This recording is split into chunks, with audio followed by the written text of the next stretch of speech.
अवधूत चिंतन श्री गुरुदेव दत्त. श्री स्वामी समर्थ. स्वामी भक्तांनो, स्वामी महाराज सोलापूर असता त्या ठिकाणी एक सिद्धेश्वराचे देवालय असून नजीकच एक सरोवर आहे.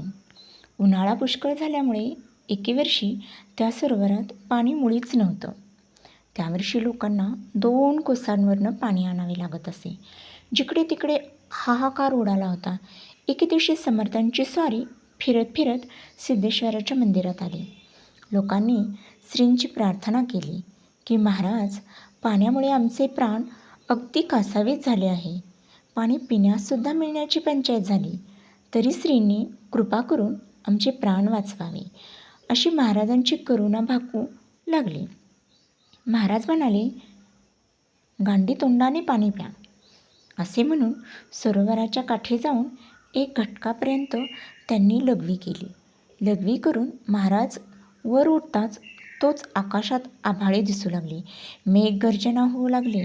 वारा सुटला. काही वेळाने पाऊस सुरू झाला. जिकडे तिकडे पाणीच पाणी होऊ लागले. तेव्हापासून त्या सरोवरातील पाणी कितीही कडक उन्हाळा असला तरी आटत नाही. श्री स्वामी समर्थ.